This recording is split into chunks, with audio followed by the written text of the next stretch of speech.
사무엘상 30장 1절부터 6절까지의 말씀을 봉독하겠습니다. 다윗과 그의 사람들이 사흘 만에 시글락에 이른 때에 아말렉 사람들이 이미 네겝과 시글락을 침노하였는데 그들이 시글락을 쳐서 불사르고 거기에 있는 젊거나 늙은 여인들은 한 사람도 죽이지 아니하고 다 사로잡아 끌고 자기 길을 갔더라. 다윗과 그의 사람들이 성읍에 이르러 본즉 성읍이 불탔고 자기들의 아내와 자녀들이 사로잡혔는지라. 다윗과 그와 함께한 백성이 울 기력이 없도록 소리를 높여 울었더라. 다윗의 두 아내 이스라엘 여인 아히노암과 갈멜 사람 나발의 아내였던 아비가일도 사로잡혔더라. 백성들이 자녀들 때문에 마음이 슬퍼서 다윗을 돌로 치자 하니 다윗이 크게 다급하였으나 그의 하나님 여호와를 힘입고 용기를 얻었더라. 다윗은 블레셋으로 망명을 한 셈이고 아기스의 그 휘하에서 피난처를 구하고 있습니다. 시글락이라는 조그만 마을로 그 거처를 정하고 데리고 있는 그 부하들을 위해서 그 이스라엘 남방의 여러 소수 민족들을 쳐서 그 먹고 살아가고 있는, 지금으로 우리가 이해하자면 무슨 산적이나 해적 같이 되어 있습니다. 그리고 아기스에게는 이스라엘 남방을 쳤다고 거짓말을 해서 아기스는 완전히 이제 다윗이 자기네 사람이 됐다고 믿고 있습니다. 그때 이제 또다시 이스라엘과 블레셋 간에 전쟁이 일어나고 당연히 아기스도 전투에 참여하게 되고 그 휘하에 있는 다윗도 따라 나설 수밖에 없습니다. 나서지 않으면 의심할 테고, 그 사실은 애매한 입장에 있지만 그 일종의 쇼 아닌 쇼를 해야 되는 선택의 여지가 없는 입장이 됐습니다.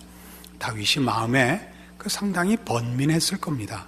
전쟁을 하면 정말 동족을 쳐야 되는지 어떻게 핑계를 댈 방법이 없어서 지금 거의 끌려나간 셈인데, 다른 블레셋 사람들이 저 다윗은 옛날에 우리 골리앗을 죽인 사람이고 지금 마지못해서 피난 와 있지만 전쟁 때 무슨 짓을 할지 모른다, 믿을 수 없으니 돌려보내라. 그래서 이제 다행히 이제 돌아오게 됩니다. 그래서 그 며칠 집을 비웠다가 돌아와 보니까 그 사이에 아말렉이 와서 시글락을 쳐서 그 식솔들을 다 잡아가고 재산을 다 가져간 겁니다. 그래서 오늘 본문에 보는 바와 같이 4절에 다윗과 그와 함께한 백성이 울 기력이 없도록 소리를 높여 울었더라, 이렇게 되어 있습니다.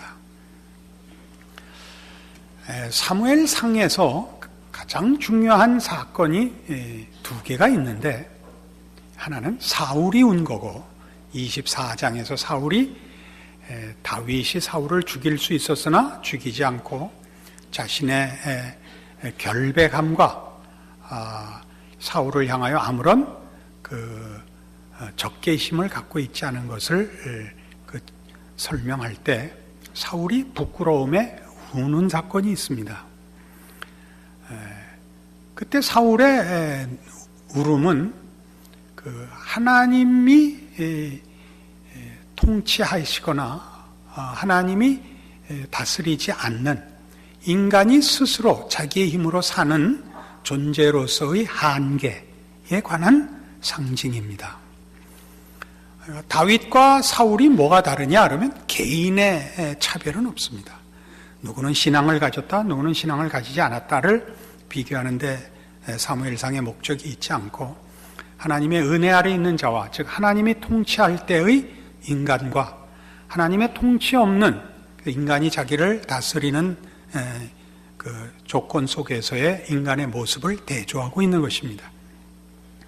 그때 사울이 인간이 인간을 다스릴 때, 자기가 자기의 주인이 되었을 때 아무리 큰 욕심과 소원과 또는 꿈을 가졌을지라도 결국 이룰 수 있는 것이 아무것도 없는 것을 보여준 것이 사울의 통곡입니다.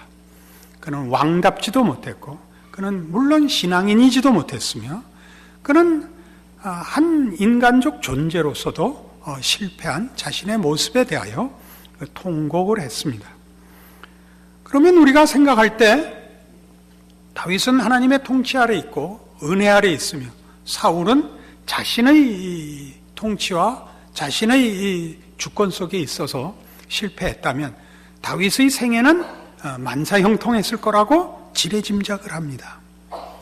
더 쉽게는 이 두 사람의 성공과 실패를 결론을 알고 있으니까 사울에게서 실패의 원인을 뽑고 또 다윗에게서 성공의 원인들을 이렇게 뽑아내는 것이 우리 보통 인간들이 만들어내는 이해입니다. 그러나 성경은 전혀 그럴 의도가 없습니다. 더 놀라운 것은 다윗이 하나님의 통치 아래 있지만 그가 만사형통하지 않다는 사실입니다. 그도 웁니다. 다윗은 왜 울었을까요? 다윗의 눈물도 사울과 조금도 다를 것이 없습니다. 다윗의 울음은 우리가 생각할 때 그 당한 일에 너무 큰 것으로 인하여 울었을 거라고 쉽게 그 범위를 줄이고 의미를 약화시키는데 그렇지 않습니다. 그도 사울과 조금도 다를 것이 없는 자책과 자기 뭐라 그럽니까? 경멸 말고 자기 부끄러움으로 웁니다. 왜요? 다윗은 우리 잘 아는 대로 소시적부터 신앙인이었습니다. 그는 하나님을 의지하여 적장 골리앗을 소년 때 물리친 신앙인입니다. 그는 기름 부음을 받았고 그의 평생에 신앙인으로 부끄러울 것이 없도록 여기까지 왔습니다. 그러나 사실은 우리가 조금만 더 깊이 이 성경의 기록들을 차근차근 생각을 해보면 부끄러울 것이 없다는 것은 그렇게 쉽게 할 수 있는 말이 아닙니다. 그는 물론 사울을 향하여 대적하지 않았습니다. 그러나 그는 여기까지 오는 동안 그가 골리앗을 물리칠 때 가졌던 그런 단순하고 직선적인 신앙을 다 지킬 수가 없었습니다. 그는 블레셋으로 도망을 와야 됐습니다. 그건 있을 수 없는 일입니다. 이스라엘의 왕이 적국으로 도망을 왔고 그리고 그는 거기서 약탈로 생계를 꾸려야 했고 그리고 거짓말을 해야만 했습니다. 이런 모든 일들이 여러분 다윗에게는 영적으로 큰 짐이었을 것입니다. 그가 좀 더 멋있게 신앙인으로 살지 못하고 생계를 유지하고 자기의 현실을 극복하기 위하여 신앙적으로 타협할 수밖에 없었다는 것이 다윗에게는 아마 마음의 큰 짐이었을 것입니다. 그것이 이 통곡으로 나오는 겁니다. 왜요? 이 통곡에는 이런 내용이 있습니다. 우리 이해하기 좋게 신약시대 예수님 당시에 베드로의 통곡을 생각해 보십시오. 베드로가 왜 통곡을 합니까? 그가 주는 그리스도시요 살아계신 하나님의 아들이십니다라는 신앙 고백을 이루어내고 예수님 앞에 칭찬을 받습니다. 그러나 예수님께서 죽어야겠다고 말씀하시자 그가 진심으로 자기의 목숨을 걸고 예수를 지키기로 약속했습니다. 내가 주를 보호하여 주님을 죽지 않게 할 것이며 죽는 자리에도 감옥에도 내가 당연히 같이 갈 겁니다. 그러나 그는 예수님의 예언대로 내가 오늘 다 굴기 전에 3번 나를 부인하리라 대로 3번 부인했습니다. 마태복음 26장을 나중에 가서 보시면 그게 뭐 재밌는 얘기라고 길게 아주 여러 절수에 걸쳐서 베드로의 부인 얘기가 나옵니다. 그가 마지막에는 저주하고 맹세하며 부인했습니다. 그리고 닭이 울고 그는 너무 부끄러워서 밖에 나가 통곡합니다. 운다는 것은 스스로의 존재와 스스로의 행위에 대하여 자신에 대하여 그가 역부족인 것을 그리고 자기의 소원대로 되지 않은 데 대한 억울함의 토로입니다. 그러니까 이 억울함 속엔 뭐가 있냐 하면 자신이 힘이 없다는 억울함이 있을 뿐만 아니라 신자에게는 당연히 하나님이 나를 여기까지 버려두셨다라는 억울함이 있는 겁니다. 그 이전에 어떻게 해주셨어야죠. 내가 가만히 있기만 한 게 아니라 얼마나 많이 기도합니까? 하나님, 이 처지에 가지 않게 해주십시오. 이런저런 문제를 해결해 주십시오. 제가 줄을 놓지 않게 해주십시오. 모든 사람이 내가 하나님의 자녀이며 하나님의 백성인 줄 아는데 이 꼴을 보게 하지 마십시오 라는 기도를 다윗도 했고 우리 모두도 하고 있는 기도입니다. 그런데도 뜻밖의 하나님은 응답하시지 않습니다. 한국교회는 이 문제를 너무 쉽게 넘어가고 있는 것 같습니다. 기도하면 뭐든지 된다 그럽니다. 실제로 되기도 합니다. 기도한 것보다 더 잘 되기도 하죠. 병도 낫습니다. 잃었던 직장도 얻습니다. 공부하는 아들이 좋은 학교도 갑니다. 실력은 없는데 시력이 좋아서 가기도 합니다. 그러나 그게 다가 아닙니다. 곧 모든 신앙인들이 경험하다시피 하나님이 더 이상 응답하시지 않는 그런 단계에 다 인도됩니다. 이건 우리를 놀라게 합니다. 하나님 앞에 신자로서 최소한의 체면을 지켜달라는 기도를 합니다. 하나님이 우리를 그 아들을 보내어 구원하신 사랑에 근거하여 기도합니다. 진실되게 합니다. 목숨을 걸고 합니다. 하나님은 답이 없습니다. 원치 않는 일만 옵니다. 우리는 타협할 수밖에 없습니다. 순교를 하려고 해도 누가 죽여줘야 순교를 하죠. 순교를 해서 멋지게 죽게도 안 해줍니다. 다윗같이 이렇게 원치 않는 타협의 길을, 원치 않는 수롱의 길을 가야 됩니다. 제가 이렇게 얘기하는 게 너무 심하다고 생각하십니까? 다윗은 구국 영웅임에도 불구하고 우리가 나발 사건에서 본 바와 같이 당시 이스라엘의 어떤 정치적, 사회적 지도자들도 그를 편들지 않았습니다. 그는 모든 사람에게 외면당했으며 그를 추종하는 자는 어떤 자들이었느냐 하면 같은 사무엘상 30장 22절에 보면 그가 이제 부하들을 이끌고 가서 자기 식솔들을 다 구해오는데 그때 함께 갔던 부하들 600명 중에 200명이 중간에 지쳐서 부솔 시내가에 남겨두고 갑니다. 전리품을 나누는 문제로 다툼이 일어나는 장면입니다. 다윗과 함께 갔던 자들 가운데 악한 자와 불량배들이 다 이르되 그들이 우리와 함께 가지 아니하였은즉 우리가 도로 찾은 물건은 무엇이든지 그들에게 주지 말고 각자의 처자만 데리고 떠나가게 하라. 누가 그 부하들이 누구였다고요? 악한 자들과 불량배들이었습니다. 당시 사회의 기존 질서에 배척받은 이들입니다. 물론 정당한데도 배척받은 억울한 사람들도 있었을 것입니다. 그러나 배척받아 마땅한 비류들이 주류를 이루고 있었습니다. 다윗을 쫓는 이들은 신앙적으로, 사회적으로, 어떤 차원에서도 그 가치가 있거나 희망이 있는 부류가 아니었습니다. 다윗은 곤고했습니다. 다른 것이 있다면 동일한 곤고함, 동일한 다급함에 사울은 의지할 데가 없습니다. 자기 인생과 자신을 자기가 책임져야 합니다. 그는 죽은 사무엘까지 불러 올렸습니다. 그러나 아무 그 도움이 되지 않았습니다. 다윗은 물론 여기에 하나님이 개입하십니다. 그러나 우리의 핵심은, 오늘 본문의 핵심은 곤고한 때 하나님이 개입하여 어떻게 전세를 역전시켰느냐에 있는 것이 아니라 다윗이 이 통곡의 자리에까지 갔다는 사실입니다. 그러니까 모든 신앙인들의 신앙생활의 현실은 하나님이 누구신가를 깨우치는 직접적인 방법과 단순한 방법이 물론 있지만 그 다음 과정에는 예외 없이 하나님의 부재를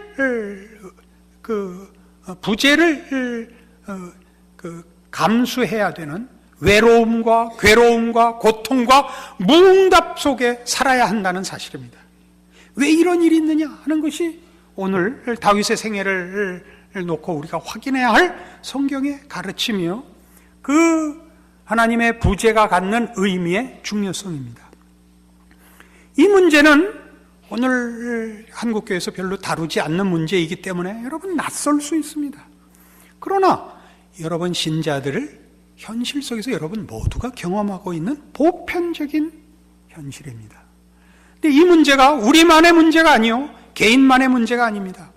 다윗이 경험한 것 같이 이 경험은 얼마나 무섭고 혹독하냐 하면 하나님이, 내가 믿는 그 하나님이 맞는가 싶은 자리까지 의심이 들고, 도대체 내가 뭘 잘못했기에 하나님이 나를 하나님의 자녀로 백성으로 구원해놓고 외면하는지 이해가 가지 않습니다.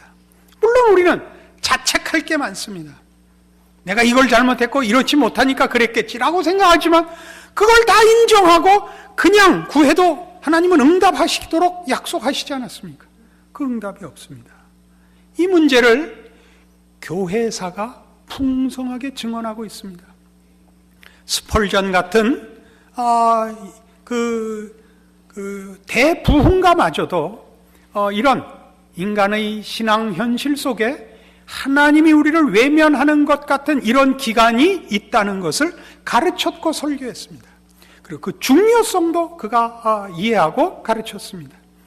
이런 일들이 너무나 보편적인 일이라서 교회사 속에 이 일에 대한 명칭까지 있습니다. 이런 하나님이 우리를 외면하는 것 같고 홀로 줄 끊어진 연 같은 이런 외로움과 고통 속에 있는 이런 과정 혹은 이런 형편을 영적 침체기라. 우리는 영적 침체기 그러면 나 자신의 나태만을 생각하는데, 나 자신의 부족만을 생각하는데 그런 것이 아닙니다. 하나님이 우리를 외면하는 것 같은 영적 침체라, 또는 영혼의 어두운 밤이라, 이런 표현을 써왔습니다.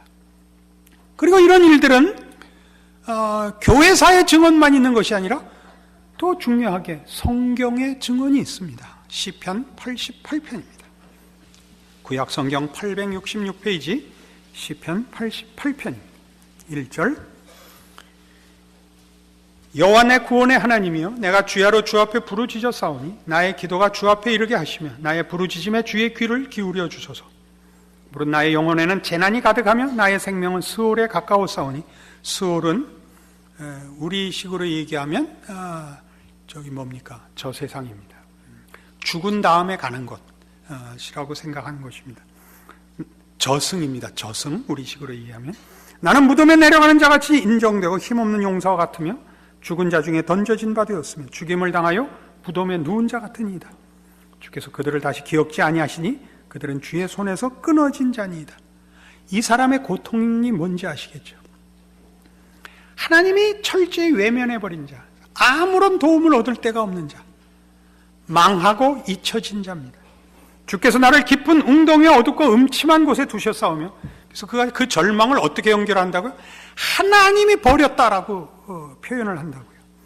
주의 노가 나를 심히 누르시고 주의 모든 파도가 나를 괴롭게 하셨나이다. 주께서 내가 아는 자들을 내게서 멀리 떠나게 하시고 나를 그들에게 가증한 것이 되게 하셨사오니 나는 갇혀서 나갈 수 없게 되었나이다. 곤란으로 말미암아 내 눈이 쇠하였나이다. 여호와여, 내가 매일 주를 부르며 주를 향하여 나의 두 손을 들었나이다. 그럼에도 불구하고 하나님은 돌아보시지 않는 것입니다. 10절에서 13절은 10절에서 12절은 아주 중요한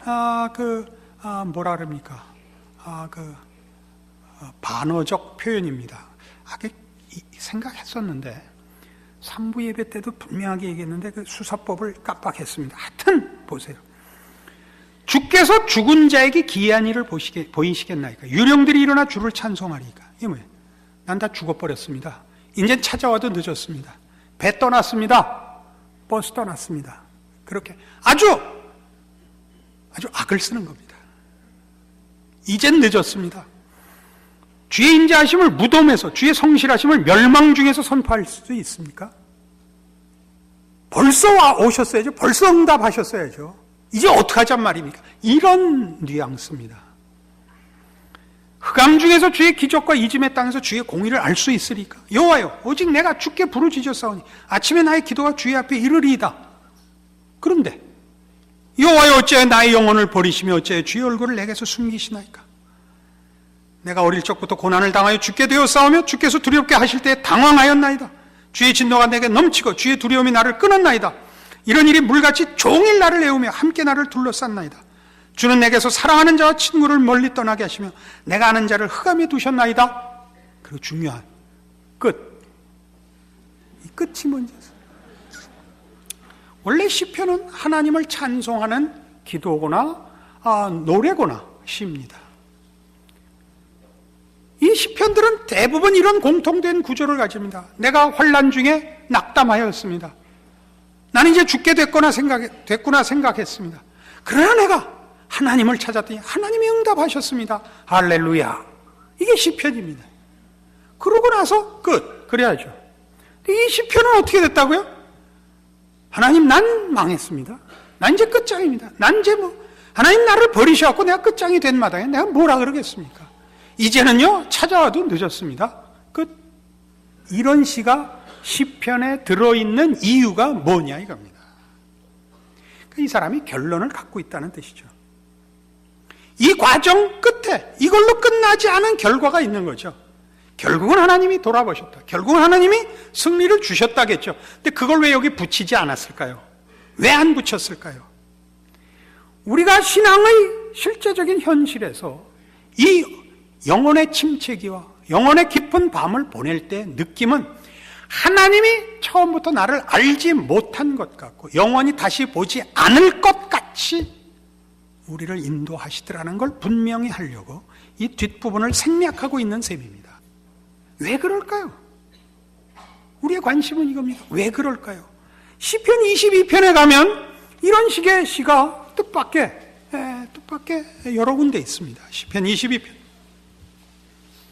1절 내 하나님이여 내 하나님이 어찌 나를 버리셨나이까? 어찌 나를 멀리하여 돕지 아니하시오며 내 신음소리를 듣지 아니하시나이까? 내 하나님이여 내가 낮에도 부르짖고 밤에도 잠잠하지 아니하나 응답하지 아니하시나이다. 이스라엘의 찬송 중에 계시는 주여 주는 거룩하시니이다. 우리 조상들이 주께 의뢰하고 의뢰하였으므로 그들을 건지셨나이다. 그들이 주께 부르짖어 구원을 얻고 주께 의뢰하여 수치를 당하지 아니하였나이다. 하나님 원래 이런 분입니다. 내가 알고 있는 하나님. 그런데 나는 본래요 사람이 아니라 사람의 비방거리요 백성의 조롱거리니이다. 나를 보는 자는 다 나를 비웃으며 입술을 비축거리고 머리를 흔들며 말하되 그가 여호와께 의탁하니 구원하실 걸 그를 기뻐하시니 건지실 걸 하나이다. 그건 뭐예요? 내가 아는 하나님은 기도하면 응답하는 하나님이요 그의 백성을 잊지 않는 하나님이요 조상 대대로 그 증언을 가진 하나님이신데 나는 이게 뭡니까? 내 기도에는 왜 응답하시지 않습니까? 왜 나는 돌아보시지 않습니까? 나는 완전히 나 스스로도 낙담하고 있을 뿐만 아니라 주변 모두가 쟤는 하나님이 버린 자식이야 라고 경멸하며 능욕하되 답할 말이 없습니다 라고 고백하고 있습니다. 이것이 신앙의 현실입니다. 마땅히 지나가야 할 성경이 설명하는 필요한 과정이라는 사실입니다. 왜 그렇게 할까요? 왜? 마틴 루터는 우리가 아는 마틴 루터는 무슨 이렇게 나중에 얼마나 신앙이 좋은지 그 시신을 기증해서 죽은 다음에 가슴을 열어봤더니 장기는 하나도 없고 십자가만 있어가지고 아무짝에도 못 썼다. 그런 사람 아닙니까? 그렇죠? 그러나 루터는 이렇게 고백하고 있습니다. 너무 자주 겪었던 영적 침체와 고통의 심연 때문에 고통의 심연을 경험했기 때문에 비로소 십자가의 더 깊은 내용을 다 알 수 있었다라고 고백합니다. 우리는 신앙이라는 것이 이렇게 만사형통케 하는 거예요. 승승장구케 하는 것이라고 보통 기대를 합니다. 그러나 성경은 그렇게 얘기하지 않습니다. 하나님의 인도하심은 우리를 생각하는 자리로 데려갑니다. 뭘 생각해야 하느냐? 이걸 생각해야 합니다. 십자가를 생각해야 합니다. 십자가는 뭐냐? 예수님이 십자가상에서 하신 부르짖음 속에 바로 이 시편 22편 1절이 있지 않습니까? 엘리 엘리 라마 사박단입니다. 나의 하나님 어찌 나를 버리시나이까입니다. 자, 그게 무엇을 의미할까요? 예수님은 철저히 하나님과 분리되는 경험을 합니다. 이 분리되는 경험은 사실은 이런 의미를 가집니다. 그는 우리를 위하여 오셨습니다. 죄인을 위하여 오셨습니다. 죄인이란 뭐죠? 하나님의 통치를 거역하고 하나님의 통치 밖으로 스스로 도망간 자들입니다. 하나님이 없는 곳에 사는 자들입니다. 사망의 그늘에 앉은 자들입니다. 그러니까 예수 그리스도의 하나님과의 단절은 그가 여기를 찾아오셨기 때문에 생기는 단절입니다. 다시 말해서 우리가 느끼는 하나님의 부재는 있을 수 없는 겁니다. 왜요? 우리의 하나님 부재의 자리에 예수님께서 찾아오셨기 때문입니다. 그게 십자가입니다. 그러니까 우리가 부재의식을 갖고 있는 것이지 하나님의 부재는 없습니다. 모든 성도들에게. 그러나 왜 그렇게 하시는가는 아직 풀어야 할 문제죠. 주께서 나를 찾아 여기까지 오셨으면 사망의 음침한 골짜기에서 꺼내서 푸른 초장에 잔잔한 물가에 누이셔야 할 것 아닙니까? 그렇게 하시지 않습니다. 고통스럽게 하십니다. 시편 42편은 우리에게 또 다른 힌트를 줍니다. 시편 42편 1절입니다. 하나님이여 사슴이 시냇물을 찾기에 갈급함같이 내 영혼이 주를 찾기에 갈급하니이다. 내 영혼이 하나님 곧 살아계시는 하나님을 갈망하나니 내가 어느 때에 나가서 하나님의 얼굴을 배울까. 사람들이 종일 내게 하는 말이 내 하나님이 어디 있느냐 하오니 내 눈물이 주야로 내 음식이 되었도다. 내가 전에 성리를 지키는 무리와 동행하여 기쁨과 감사의 소리를 내며 그들을 하나님의 집으로 인도하였더니 이제 이 일을 기억하고 내 마음이 상하는도다. 내 영혼아 네가 어찌 낙심하며 어찌 내 속에서 불안해하는가. 너는 하나님께 소망을 두라. 그가 나타나 도우심으로 말미암아 내가 여전히 찬송하리로다. 이 시는 하나님을 향한 갈급함을 호소하고 있습니다. 하나님을 찾고 있습니다. 그는 지금 예전의 자리에서 떨어진 것이 아닙니다. 그는 어떤 과거를 갖고 있느냐 하면 4절에 있는 바와 같이 내가 전에 성의를 지키는 무리와 동행하여 기쁨과 감사의 소리를 내며 그들을 하나님의 집으로 인도하였던 사람입니다. 우리 지금 식으로 얘기하면 전도자의 역할까지 했던 사람입니다. 그러나 지금 그는 갈급합니다. 하나님이 그를 몰아넣은 거죠. 어떤 갈급으로?